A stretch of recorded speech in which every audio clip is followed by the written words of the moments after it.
सभी को नमस्ते।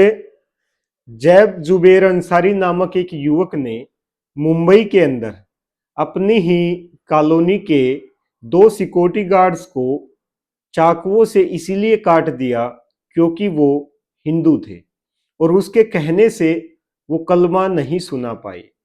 इसी कारण से उनको चाकुओं से इस तरह काटा गया कि अब वो दोनों अस्पताल के अंदर भर्ती हैं।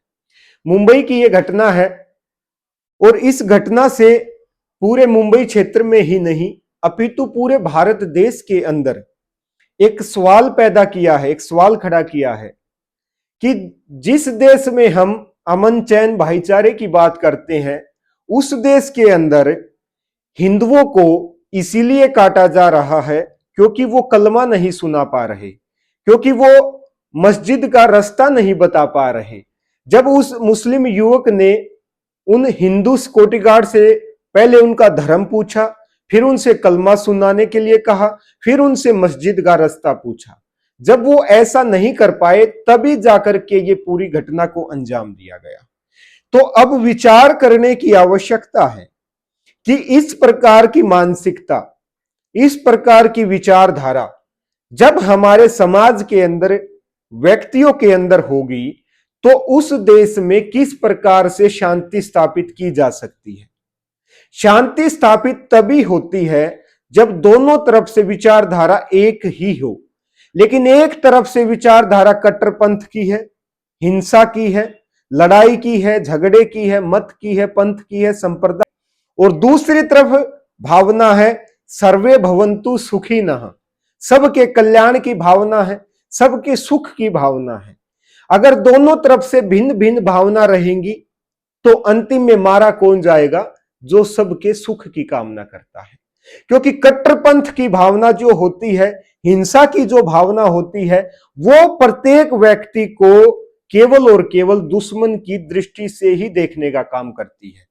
जब एक व्यक्ति के अंदर इस प्रकार की भावना है कि वो दो अपने ही सुरक्षा कर्मियों को चाकुओं से काट देता है, तो आप विचार करके देखो, अगर उसी प्रकार की विचारधारा के व्यक्ति समाज में बढ़ेंगे तो समाज के अंदर क्या स्थिति पैदा होगी।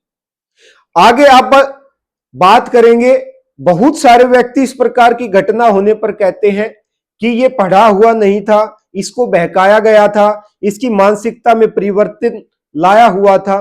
तो मैं आपको बता देना चाहता हूं, ये पढ़ा हुआ भी था और ये भारत देश का पढ़ा हुआ नहीं था, ये अमेरिका में पढ़ा हुआ था और इसने अमेरिका में रहकर साइंस ग्रेजुएट की पढ़ाई पूरी की थी और ये लगभग 20 साल तक अमेरिका में रहा और उसके बाद भारत देश आया था।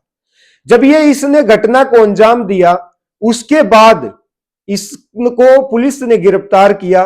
गिरफ्तार करने के बाद जब जिस फ्लैट में ये रहता था वहां की छानबीन की गई, चेकिंग की गई, तो वहां पर भी बहुत सारी ऐसी वस्तुएं मिली हैं जिससे आप जानकर बड़े आश्चर्यचकित होंगे।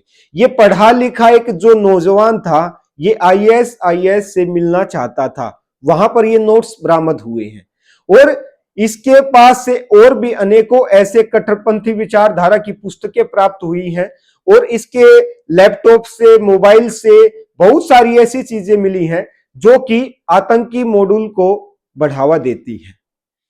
तो मैं यही विचार आपके सामने रखना चाहता हूं कि इस प्रकार की विचारधारा के खिलाफ हम सभी को एकजुट होना पड़ेगा, क्योंकि जब तक हम इस प्रकार की विचारधारा के खिलाफ एकजुट नहीं होंगे तो इसी प्रकार से एक एक करके मारे जाएंगे, काटे जाएंगे।